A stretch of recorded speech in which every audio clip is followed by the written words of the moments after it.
Friends welcome back to the class.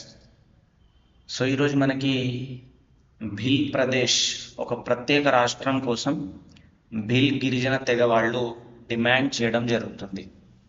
Okay, దీంట్లో భిల్ గిరిజన తెగ వీళ్ళ యొక్క డిమాండ్ ఏంటి అని అంటే ప్రత్యేక రాష్ట్రం. ఆ రాష్ట్రం పేరు భిల్ ప్రదేశ్. ఓకే, సో నార్మల్గా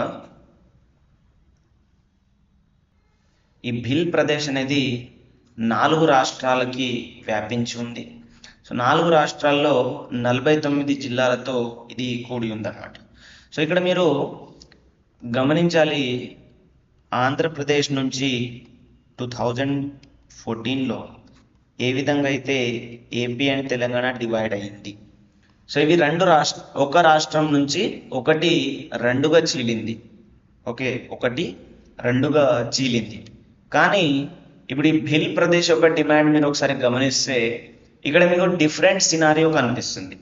అండ్ మీరు గతంలో 2000లో ఏర్పడినటువంటి రాష్ట్రాలు కూడా గమనిస్తే ఇక్కడ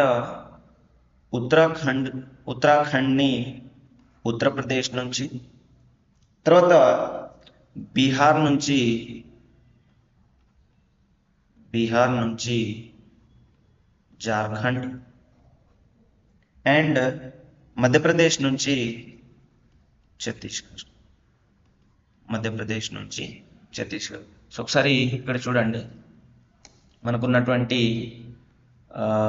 3 రాష్ట్రాలు. ఇది ఆంధ్రప్రదేశ్గా ఉండింది. ఇది మొత్తం కూడా ఇంపార్టెంట్ కాన్సెప్ట్ టు అండర్స్టాండ్. ఇది మొత్తం కూడా ఆంధ్రప్రదేశ్గా ఉంది. 2014లో ఆంధ్రప్రదేశ్ రీఆర్గనైజేషన్ యాక్ట్, ఆంధ్రప్రదేశ్ పునర్వ్యవస్థీకరణ చట్టం ద్వారా ఇట్లా రెండుగా విభజన చేయటం జరిగింది. ఇది ఒక ఉదాహరణ. సో అదే మాదిరిగా మనకి గతంలో ఇయర్ 2000 ఇయర్లో మధ్యప్రదేశ్ నుంచి ఇది ఛత్తీస్గఢ్, మధ్యప్రదేశ్ నుంచి ఛత్తీస్గఢ్ కార్వ్ అవుట్ చేసినారు. అంటే గతంలో ఇదంతా కూడా మధ్యప్రదేశ్లో ఉండిందన్నమాట. ఇదంతా ఇక్కడ నుంచి ఇక్కడ వరకు. కానీ 2000లో ఏం చేసినారు, మధ్యప్రదేశ్ నుంచి ఛత్తీస్గఢ్ని కార్వ్ అవుట్ చేసినారు. అది ఒక ఎగ్జాంపుల్. దాని తర్వాత ఉత్తరప్రదేశ్ నుంచి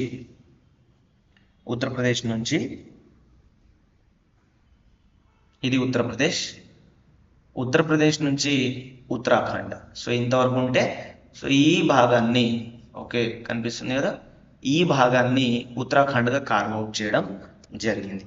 అదే మాదిరిగా బీహార్ నుంచి జార్ఖండ్ని, సో ఇదంతా బీహార్గా ఉంటే బీహార్ నుంచి జార్ఖండ్ని సపరేట్ చేసినారు. సో ఇది కూడా ఇంపార్టెంట్. 2000 సంవత్సరంలో మధ్యప్రదేశ్ నుంచి ఛత్తీస్గఢ్ ఏర్పడింది, ఉత్తరప్రదేశ్ నుంచి ఉత్తరాఖండ్ ఏర్పడింది, బీహార్ నుంచి జార్ఖండ్ ఏర్పడింది. సో ఇక్కడ మీకు ఏం కనిపిస్తుంది అంటే ఆల్రెడీ ఎగ్జిస్టింగ్ స్టేట్లో నుంచి, ఆల్రెడీ ఉన్న రాష్ట్రం నుంచి ఒక భాగం విడిపోవడం కనిపిస్తుంది. ఓకే, సో ఆల్రెడీ ఒక పెద్ద భాగం ఉంటే దాంట్లో నుంచి సగం విడిపోవడము కనిపిస్తుంది. సో ఇప్పుడు భిల్ వాళ్ళు డిమాండ్ చేస్తున్నది ఏంటి అని అంటే, ఈ భిల్ కమ్యూనిటీ వాళ్ళు డిమాండ్ చేస్తున్నది ఏంటి అని అంటే రాజస్థాన్, మధ్యప్రదేశ్, గుజరాత్ అండ్ మహారాష్ట్ర, ఈ 4 రాష్ట్రాలలో, ఓకే, సో ఈ 4 రాష్ట్రాలలో 49 జిల్లాలు ఉన్నవి. సో ఆ 49 జిల్లాల్లో ఉన్నటువంటి భిల్ గిరిజన తెగలందరినీ కలిపి మాకు భిల్ ప్రదేశ్ని ఏర్పాటు చేయాలి అని డిమాండ్ చేస్తున్నారు. ఓకే, ఈ 4 రాష్ట్రాలని కలిపి, ఈ 4 రాష్ట్రాల్లో ఉన్నటువంటి గిరిజన తెగలను కలిపి భిల్ ప్రదేశ్ ఏర్పాటు చేయాలి అని అడుగుతున్నారు. మేబీ ఇంపార్టెంట్, అడిగితే అడగవచ్చు.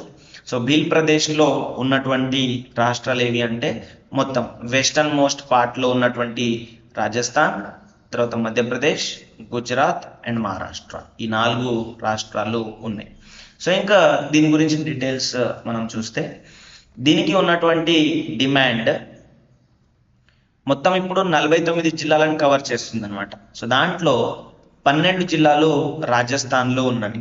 12 జిల్లాలు రాజస్థాన్లో ఉన్నవి. ఇది నాట్ ఇంపార్టెంట్. బట్ ఇది ఇంపార్టెంట్, 49 జిల్లాలు అని గుర్తుపెట్టుకోండి. 49 డిస్ట్రిక్ట్స్ ఉన్నాయి. అండ్ రాజస్థాన్, మధ్యప్రదేశ్, గుజరాత్, మహారాష్ట్ర 4 డిస్ట్రిక్ట్స్ అని గుర్తుపెట్టుకోండి. మరి జనాభా చూస్తే 2011 లెక్కల ప్రకారము మధ్యప్రదేశ్లో అత్యధిక జనాభా ఉన్నారు.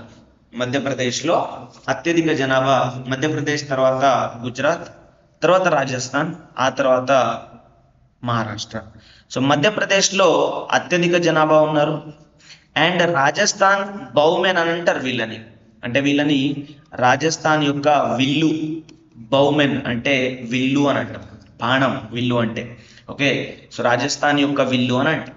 సో ఈ భిల్ తెగని ఎక్కడి విల్లు అని అంటాము, అది రాజస్థాన్. ఎక్కడ ఎక్కువగా జనాభా ఉన్నారు అని అంటే అది మధ్యప్రదేశ్. సో వీళ్ళ యొక్క భౌగోళికం, సంస్కృతి మరియు భాష డిఫరెంట్ ఉంటుంది. సో కాబట్టి వీళ్ళు మాకు సపరేట్ స్టేట్హుడ్ కావాలి అని డిమాండ్ చేస్తున్నారు. సో ఒక్కొక్క రాష్ట్రానికి ఒక్కొక్క కారణం ఉంది. ఒకసారి మీరు కూడా గమనిస్తే, సో ముఖ్యంగా మనం తెలంగాణ ఎగ్జాంపుల్ తీసుకుందాం. తెలంగాణ ఏ కారణంతో ఏర్పడింది? నీళ్లు, నిధులు, నియామకాలు. తెలంగాణ నీళ్లు, నిధులు, నియామకాలు. దాని తర్వాత మొట్టమొదటగా ఏర్పడినటువంటి ఆంధ్రప్రదేశ్ కాదు, ఇది ఆంధ్ర 1953లో ఏర్పడింది.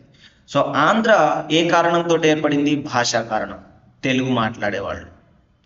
తర్వాత కేరళలో మలయాళం మాట్లాడే వాళ్ళ కోసం కావాలి అని చెప్పేసి ఏర్పడడం జరిగింది. సో పరిపాలనా సౌలభ్యం కోసం మధ్యప్రదేశ్ ఏర్పడింది, పరిపాలన సౌలభ్యం కోసం.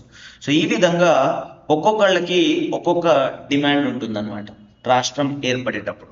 సో ఇప్పుడు వీళ్ళేం డిమాండ్ చేస్తున్నారు అని అంటే, మాది సపరేట్ సంస్కృతి, మాది భాష సపరేట్, కాబట్టి భాష మరియు సంస్కృతి ఆధారంగా ఏర్పాటు చేయాలి అని చెప్పేసి వీళ్ళు డిమాండ్ చేస్తున్నారు.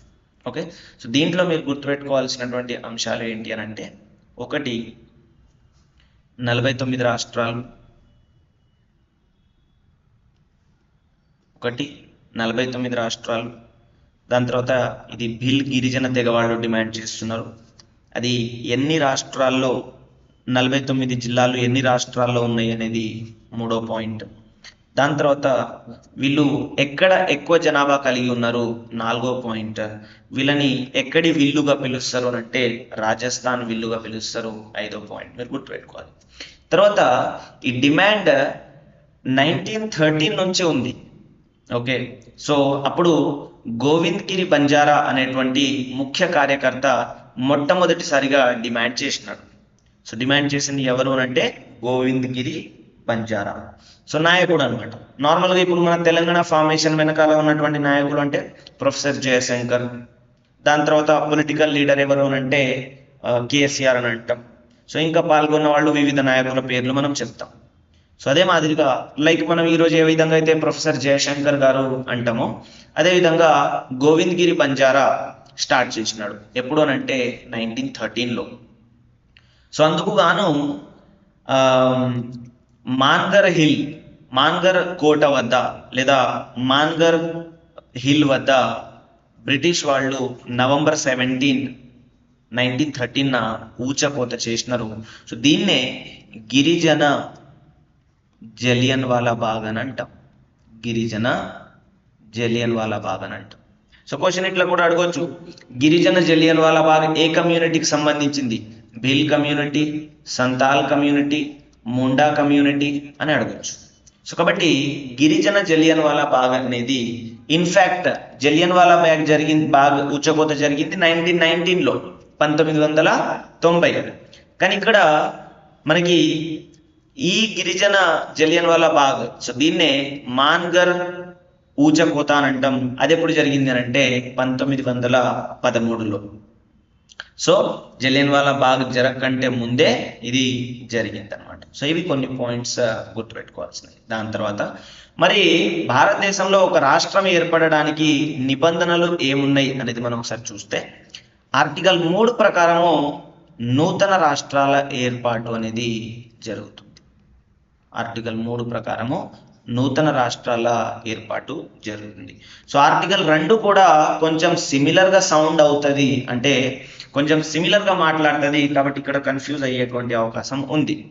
సో ఆర్టికల్ 2 ఏం చెప్తుంది అని అంటే, ఆల్రెడీ భారతదేశంలో భూభాగం కానటువంటి భూమిని ఇండియాలోకి అడ్మిట్ చేసుకోవడం. ఓకే, ఏదైతే అవుట్ సైడ్ టెరిటరీ ఉంటుందో ఆ అవుట్ సైడ్ టెరిటరీని ఇండియాలోకి అడ్మిట్ చేసుకోవడము ఆర్టికల్ 2 ప్రకారం. కానీ ఆల్రెడీ భారతదేశంలో భూభాగమైనటువంటి భూమి ఏదైతే ఉందో దాంట్లో మార్పులు చేర్పులు చేయటానికి, అనగా ఆ భూమిలో నూతన రాష్ట్రం ఏర్పాటు చేయడానికి, లేదా రాష్ట్రం యొక్క పేరు మార్చడానికి, లేదా రాష్ట్రం యొక్క పరిధి పెంచడానికి, రాష్ట్రం యొక్క పరిధి తగ్గించడానికి, 2 లేదా అంతకంటే ఎక్కువ రాష్ట్రాలని కలపడానికి, లేదా ఒక రాష్ట్రాన్ని 2 లేదా అంతకంటే ఎక్కువ ముక్కలుగా చీల్చడానికి ఆర్టికల్ 3ని ఉపయోగించడం జరుగుతుంది అనమాట. సో ఇప్పుడు ఈ 4 రాష్ట్రాల్లో నుంచి 49 జిల్లాలను కలిపి, ఓకే, ఈ 4 రాష్ట్రాల నుంచి 49 జిల్లాలను కలిపి భిల్ ప్రదేశ్గా ఏర్పాటు చేయడానికి ఆర్టికల్ 3 యూజ్ అవుతుంది అనమాట. అదే మాదిరిగా మనకి తెలంగాణలో ఆంధ్రప్రదేశ్ నుంచి తెలంగాణ ఏర్పాటు చేయడానికి కూడా ఆర్టికల్ 3 అనేది యూజ్ చేయడం జరుగుతుంది. సో చెప్పే అర్థం ఏంటి అని అంటే, ఆర్టికల్ 3 ప్రకారము ఇంటర్నల్ రీఆర్గనైజేషన్ అనేది జరుగుతుంది. ఇంటర్నల్ రీఆర్గనైజేషన్ అనేది జరుగుతుంది. సో ఇంటర్నల్ రీఆర్గనైజేషన్ అంటే అంతర్గత పునర్వ్యవస్థీకరణ. సో భారతదేశం యొక్క మ్యాప్ని మనము ఎట్లయినా మార్చుకోవచ్చు. సపోజ్ ఇప్పుడు హైదరాబాద్ ఉంది. సో హైదరాబాద్ వాళ్ళు అనొచ్చు, so compare to the other districts of the Telangana మేము బాగా డెవలప్డ్, కాబట్టి మాకు సపరేట్ స్టేట్హుడ్ కావాలి, డిమాండ్ చేయొచ్చు. ఓకే, సో ఈ విధంగా ప్రస్తుతము చాలా ప్రదేశాల్లో డిమాండ్స్ ఉన్నాయి. ఉదాహరణకి ఒకసారి మ్యాప్లో చూడండి, అస్సాం. ఓకే, సో ఈ అస్సాం నుంచి బోడో ల్యాండ్ కోసం డిమాండ్ ఉంది. అస్సాం నుంచి బోడో ల్యాండ్ కోసం డిమాండ్. దాని తర్వాత వెస్ట్ బెంగాల్ నుంచి గోర్ఖా ల్యాండ్, ఇది west Bengal. So west Bengal నుంచి గోర్ఖా ల్యాండ్. దాని తర్వాత అదే వెస్ట్ బెంగాల్ నుంచి కమ్తాపూర్ కోసం డిమాండ్ ఉంది. And famous one Maharashtra. So Maharashtra నుంచి విదర్భ కోసం డిమాండ్ ఉంది. మహారాష్ట్ర నుంచి విదర్భ కోసం. అండ్ మహారాష్ట్ర మరియు మధ్యప్రదేశ్ అండ్ ఉత్తరప్రదేశ్, ఈ రెండింటికి కలిపి మధ్యప్రదేశ్ అండ్ ఉత్తరప్రదేశ్ ఈ రెండింటిని కలిపి బుందేల్ఖండ్ కోసం డిమాండ్ ఉంది. ఓకే, తర్వాత అదే ఉత్తరప్రదేశ్లో మళ్ళీ పూర్వాంచల్ కోసం డిమాండ్. అండ్ రాజస్థాన్ నుంచి మరొక డిమాండ్ ఉంది, మారు ప్రదేశ్ కోసం ఇక్కడ రాజస్థాన్లో డిమాండ్ ఉంది. సో ఇట్లా డిమాండ్స్ అనేవి ఉన్నాయన్నమాట వేరియస్ స్టేట్స్లో, ఒక్కొక్క రాష్ట్రంలో డిమాండ్స్ అనేవి ఉన్నాయి. సో మీరు ఆర్టికల్ 3ని ఒకసారి గమనిస్తే, ఏదైనా రాష్ట్రం నుంచి భూభాగాన్ని వేరు చేయటము, 2 లేదా అంతకంటే ఎక్కువ రాష్ట్రాలని కలపటము, మరియు 2 లేదా అంతకంటే రాష్ట్రాలను ఏకం చేయటము,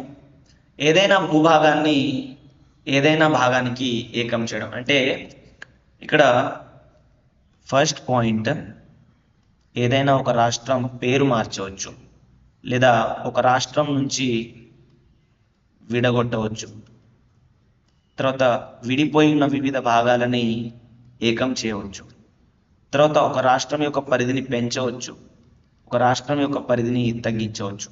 సో పరిధిని పెంచడం అంటే ఏంటి? ఏకం చేయడం ద్వారా పరిధి పెరుగుతుంది. తర్వాత తగ్గించడం అంటే ఏంటి? ఒక రాష్ట్రాన్ని విడదీయడం వల్ల ఒక రాష్ట్రం చిన్న చిన్న రాష్ట్రాలుగా మారుతుంది, కాబట్టి పరిధి తగ్గుతుంది. సో ఈ విధంగా ఆర్టికల్ 3 ప్రకారము జరుగుతుంది. మరి ఎవరు చేస్తారు ఇదంతా అంటే పార్లమెంట్. కొత్త రాష్ట్రం ఏర్పాటు చేయాలన్నా, పేరు మార్చాలన్నా, పరిధి తగ్గించాలన్నా, పరిధి పెంచాలన్నా ఈ అధికారం ఎవరికి ఉంటుంది అని అంటే పార్లమెంట్కి ఉంటుంది. సరిహద్దులు, పేర్లు, ప్రాంతాలు మార్చడం, విస్తరించడం, పెంచడం, తగ్గించడం ఇవన్నీ కూడా పార్లమెంట్ యొక్క అధికారాలు. సో పార్లమెంట్ చేసే ముందు ఫస్ట్ ఏం చేయాలి అని అంటే రాష్ట్రపతి యొక్క రికమెండేషన్ అవసరం. పాయింట్ నెంబర్ 1, రాష్ట్రపతి రికమెండేషన్ కావాలి పార్లమెంట్ ప్రొసీడ్ అవ్వాలి అని అంటే. సో రాష్ట్రపతి ఏం చేస్తారు అని అంటే ఒక బిల్లుని తయారు చేసి లేదా ఒక నోటిఫికేషన్ని తయారు చేసి ఆ సంబంధించిన రాష్ట్రానికి పంపిస్తారు. ఆ రాష్ట్రం వాళ్ళ యొక్క వ్యూస్ని చెప్తుంది మళ్ళీ ప్రెసిడెంట్కి. సో అప్పుడు ప్రెసిడెంట్ వెళ్ళి పార్లమెంట్కి చెప్తాడు అనమాట. సో పార్లమెంట్ అప్పుడు ప్రొసీడ్ అవుతుంది. ఇక్కడ గమనించాల్సిన ఇంకొక పాయింట్ ఏంటి అని అంటే రాష్ట్రపతి రాష్ట్రానికి నోటిఫికేషన్ పంపించినప్పుడు రాష్ట్రాలు ఇచ్చేటువంటి వ్యూస్ రాష్ట్రపతి మీద కట్టుబడి ఉండవు. అనగా ఆ రాష్ట్రాలు ఒప్పుకున్నా ఒప్పుకోకపోయినా రాష్ట్రపతి ప్రొసీడింగ్ కోసం పంపించవచ్చు.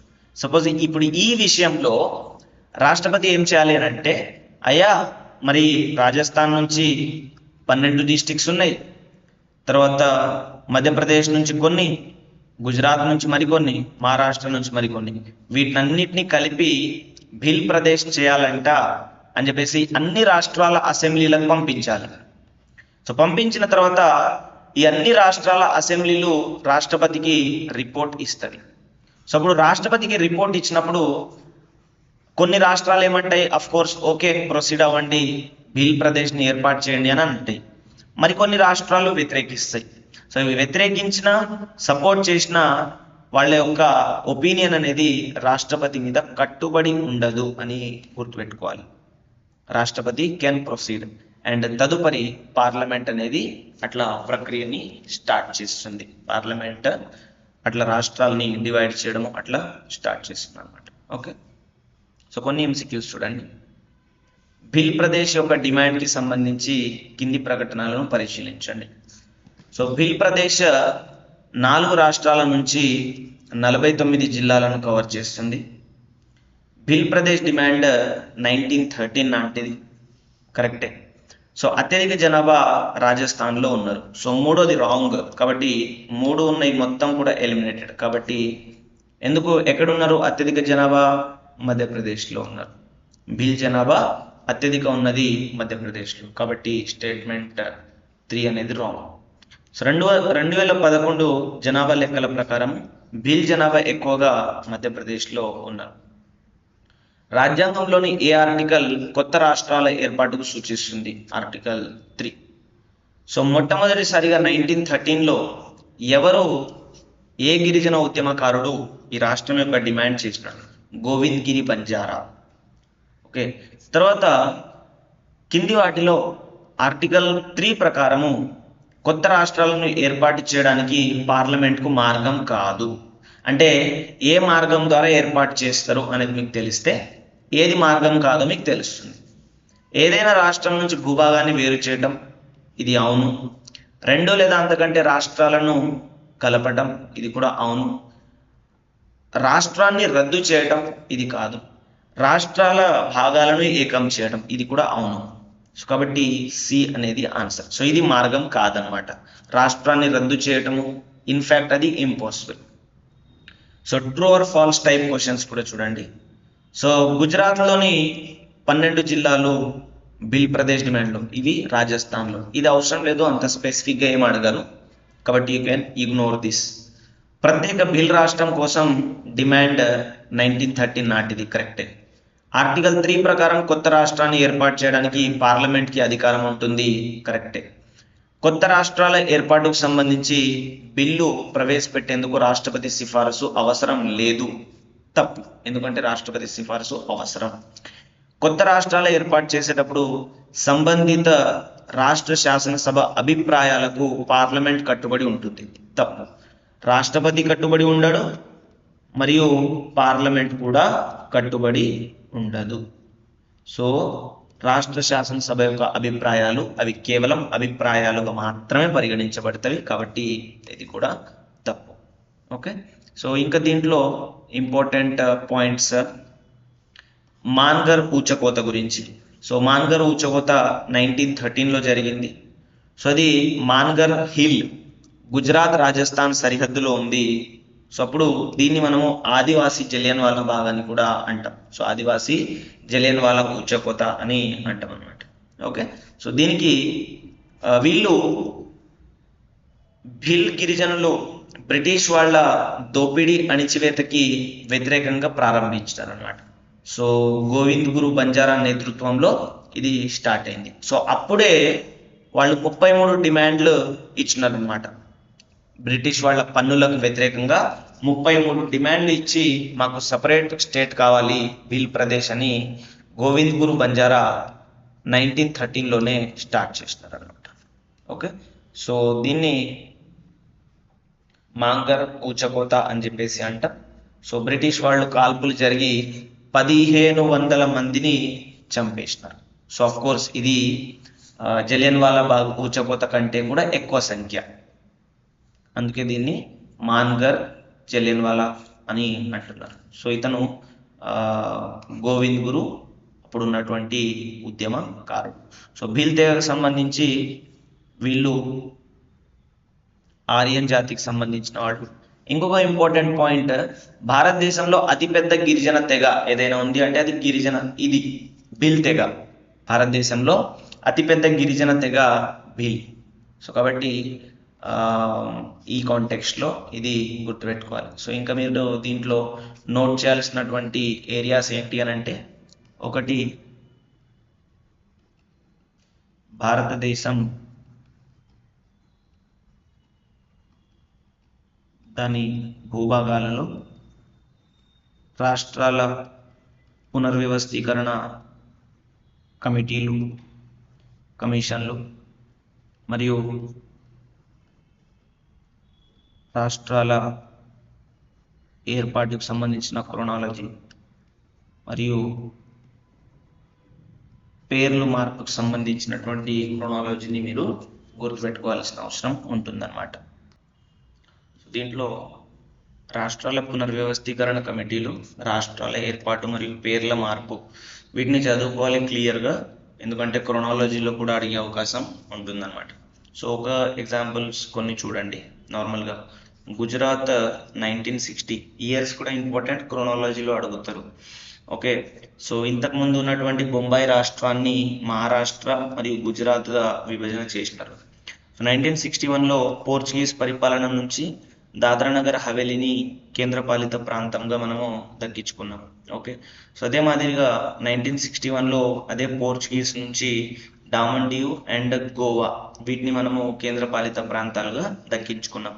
సో ఇక్కడ ఏ విధంగా క్వశ్చన్ అడిగేటువంటి అవకాశం ఉంది, దాద్రా నగర్ హవేలీ, దామన్ డియు, గోవా ఎక్కడి నుంచి తీసుకున్నాం మనం? సో ఎవరి పరిపాలనలో ఉండేది అంటే పోర్చుగీస్ వాళ్ళ పరిపాలనలో ఉండేదన్నమాట.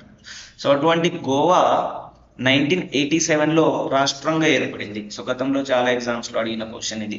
సో ఎప్పుడు ఏర్పడింది అని అంటే 1987లో. దీని వెనకాల ఉన్నట్టుది ఆపరేషన్ విజయ్. సో మన దగ్గర ఇండియాలోకి హైదరాబాద్ని విలీనం చేయడానికి ఆపరేషన్ పోలో ఏ విధంగా చేసినారో ఆపరేషన్ విజయ్ చేసినారు. సో ఆపరేషన్ విజయ్ 1999 కార్గిల్ యుద్ధంలో కూడా ఆపరేషన్ విజయ్ పేరు పెట్టడం జరిగింది. బట్ గోవాకి సంబంధించి కూడా ఆపరేషన్ విజయ్ ఉంది అని నోట్ చేయాలి.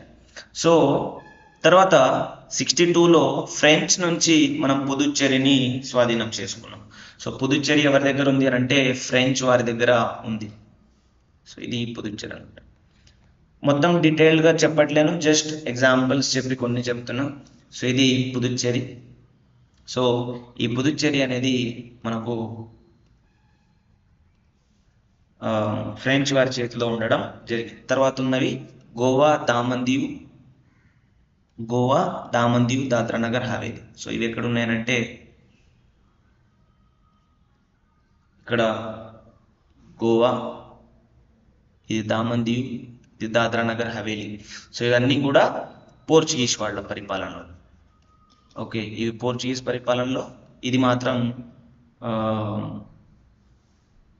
ఫ్రెంచ్ పరిపాలనలో ఉండడం జరిగిందనమాట. ఓకే, తర్వాత 63లో నాగాల్యాండ్, తర్వాత హర్యానా అండ్ చండీగఢ్ అది 66లో విభజన చెందింది.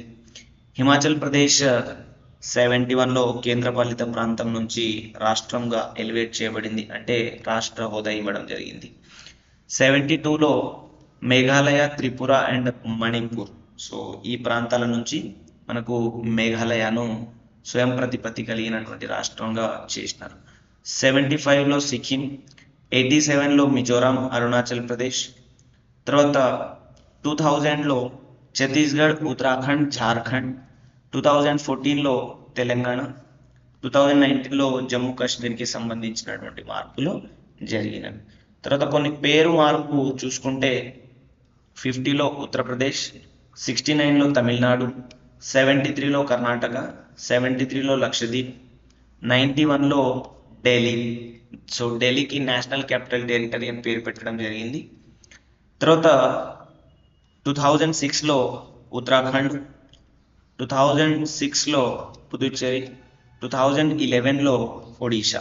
సో ఈ విధంగా మరి పూర్వం పేర్లు ఏముండేది అని అంటే ఒరిస్సా, పాండిచ్చేరి, ఉత్తరాంచల్, ఢిల్లీ, లక్షద్వీప్, మినికాయ్, అమందివి, తర్వాత కర్ణాటకకి మైసూర్, తమిళనాడుకి మద్రాస్, ఉత్తరప్రదేశ్కి యునైటెడ్ ప్రావిన్స్. సో ఈ పేర్లు మీరు ఇండియన్ హిస్టరీ చదివేటప్పుడు కూడా పనికొస్తాయి అన్నమాట. సో ఈ విధంగా మనకు మీరు ఇది క్లియర్గా నేర్చుకోవాల్సినటువంటి అవసరం ఉంది రాష్ట్రాల పునర్వ్యవస్థీకరణకి సంబంధించింది. సో ఇది మన క్లాస్కి సంబంధించి భీల్ తెగ. సో భీల్ తెగ వాళ్ళు ఏ విధంగా 4 రాష్ట్రాల నుంచి 49 జిల్లాలతో కూడినటువంటి దాన్ని డిమాండ్ చేస్తున్నారు. 1913 నుంచి డిమాండ్ ప్రారంభమైంది. వీళ్ళు అత్యధికంగా మధ్యప్రదేశ్లో ఉంటారు. వీళ్ళని రాజస్థాన్ యొక్క విల్లు, బౌమెన్ ఆఫ్ ద రాజస్థాన్ అని మనం పిలవటము జరుగుతుంది. వీళ్ళ జనాభా అరౌండ్ 1.7 crores అండ్ వీళ్ళు ఇండియాలోనే అతిపెద్ద గిరిజన తెగ. ఇండియాలోనే భీల్ అనేది అతిపెద్ద గిరిజన తెగ అని గుర్తుపెట్టుకోవాలి. రాష్ట్రాల పునర్వ్యవస్థీకరణ చేయాలి అని అంటే అది ఆర్టికల్ 3 ప్రకారము పార్లమెంట్కి ఉన్నటువంటి అధికారం. ఓకే, పార్లమెంట్కి అధికారం 3 ప్రకారం ఉంటుంది. ప్రెసిడెంట్ ఆఫ్ ఇండియా రాష్ట్రాల అసెంబ్లీలకు నోటిఫికేషన్ పంపిస్తారు, ఆర్డర్ని. సో రాష్ట్రాల అసెంబ్లీ ఇచ్చేటువంటి అభిప్రాయం అనేది ప్రెసిడెంట్ మీద కట్టుబడదు మరియు పార్లమెంట్ మీద కూడా కట్టుబడి ఉండదు అని నోట్ చేసుకోవాలి. ఓకే, సో దీంతో సో చాలా డీటెయిల్గా చదువుకోవాలి ఈ ఏరియాని. ఒకటి రాష్ట్రాల పునర్వ్యవస్థీకరణ. సో దాంట్లో భాగంగా ఆంధ్ర కోసం జరిగినటువంటి డిమాండ్, తర్వాత వివిధ కమిటీలు మరియు కమిషన్ అంటే మనకు ఉన్నటువంటి Dhar commission, JVP committee and Fazal Ali commission. తర్వాత వీటి యొక్క ఎవల్యూషన్ అన్నమాట. దీంట్లో పార్లమెంట్ యొక్క అధికారాలు సో ఏ విధంగా విభజన చేస్తుంది. దాని తర్వాత పరిణామం, evolution of the states in India. అంటే 1950లో ABCDగా ఉన్నటువంటి విభజన, ఆ తర్వాత ఫజల్ అలీ కమిషన్ ఇచ్చినటువంటి రికమెండేషన్ ఆధారంగా స్టేట్స్ రీఆర్గనైజేషన్ యాక్ట్ 1956 వచ్చేసి దీన్ని రద్దు చేసి మొత్తం 14 రాష్ట్రాలుగా ఏర్పాటు చేయడం జరిగింది. ఓకే, సో ఆ విధంగా 14 రాష్ట్రాల నుంచి 29 రాష్ట్రంగా తెలంగాణ. దాని తర్వాత మళ్ళీ 2019లో జరిగినటువంటి తేడాల మార్పుల వల్ల 8 యూనియన్ టెరిటరీలు మరియు 28 రాష్ట్రాలు ప్రస్తుతం ఉన్నవి. సో ఇక్కడ వరకు మీరు క్లియర్గా రాష్ట్రాలకి సంబంధించినటువంటి సంవత్సరాలు మరియు దానికి సంబంధించినటువంటి రాజ్యాంగ సవరణలు అన్ని కూడా గుర్తుపెట్టుకోవాలి. క్రోనాలజీలో అడిగేటువంటి అవకాశం ఉంది. సో ఆర్టికల్ 4 ప్రకారము రాజ్యాంగ సవరణలు జరుగుతవి, కానీ ఇవి రాజ్యాంగ సవరణలుగా పరిగణించబడవు. ఈ ఒక పాయింట్ని కూడా నోట్ చేసుకోవాలి. అంటే రాష్ట్రాన్ని ఏర్పాటు చేయడానికి రాజ్యాంగ సవరణ అవసరం అని కూడా స్టేట్మెంట్ అడిగితే అవసరం లేదు. ఓకే, సో ఇది ఆర్టికల్ 4 చెప్తుంది అనమాట. ఆర్టికల్ 2 మరియు ఆర్టికల్ 3 కింద జరిగేటువంటి రాజ్యాంగ సవరణలుగా పరిగణించబడవు అని ఆర్టికల్ 4 అనేది చెప్తుంది. ఓకే, సో మనం నెక్స్ట్ క్లాస్లో కలుస్తాం. Prepare well, have a nice day.